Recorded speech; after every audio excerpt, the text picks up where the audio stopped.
Okay, so welcome to another episode of the Parenting Pod. Today we're actually here with Esther and Elvin. They have been married for 12 years and they have 2 kids, right? Nathan and Phoebe, right? One boy, one girl. And they're also associate trainers at Focus on the Family Singapore. So we always talk about how, parenting as a team is important. How do couples really discuss who does what? I think we must first recognize that, like you said, every couple is different. So every family unit is different. We had to first find areas of agreement. What is our outcome? One of the key things for us was that we really wanted to make sure our kids grew up, that they see daddy and mommy as like really being there for them, not taken away by our work and all that. So we made it a point that once we finish work, we come home, right? We just spend that time with them. And technically, if you think about it, right, after you come home from work, so technically you would only have about 2 to 3 hours a day. Yes. So what are you going to do in that 2 to 3 hours? Is how intentional you have to be. Think of how you want to break it down by the activities.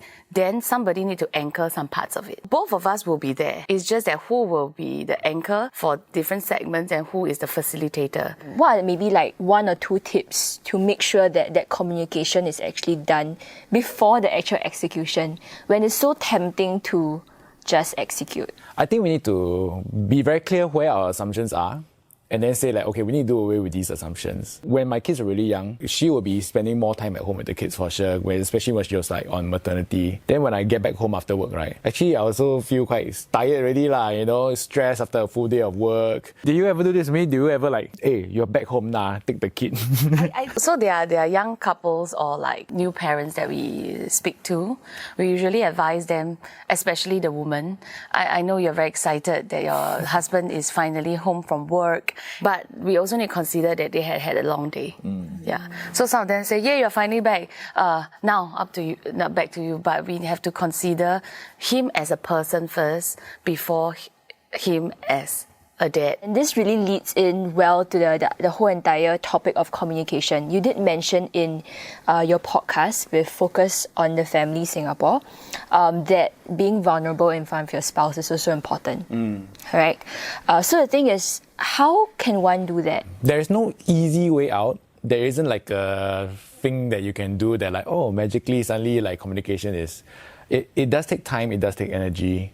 And if we are not going to commit to it in the first place, right, then it won't happen. And by the time you wait until something happens and like, wow, I think we better communicate. By then, actually, something very, very small could have blown up already, like way out of proportion. It makes more sense for us to say, okay, why don't we sit down and have a talk about something before it blows up into something then when emotions get really frayed, when everyone gets so raw, right? That any nerve you touch also kena. I know there are seasons, there are phases, and now maybe you will feel that I'm a parent now. That should anchor my entire life. Before even children, it is first marriage. So I think the key here about whether I'm willing to be vulnerable is also the trust I have for my spouse. You say, oh, but I'm so tired, I don't want to give time for it.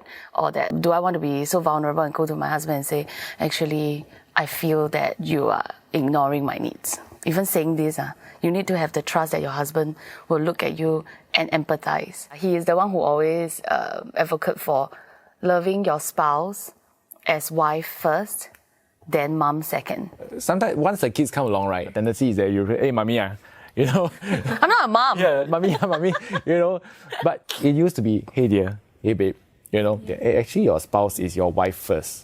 She's a mother to your kids second. It's very funny because like if my children are rude to me, Elvin will just say, you're talking to my wife, Yeah. How can you be rude to my wife? Because there's a difference. You want to be mean to your mom, she's your mom lah, but she's my wife first, So my duty is to protect my wife.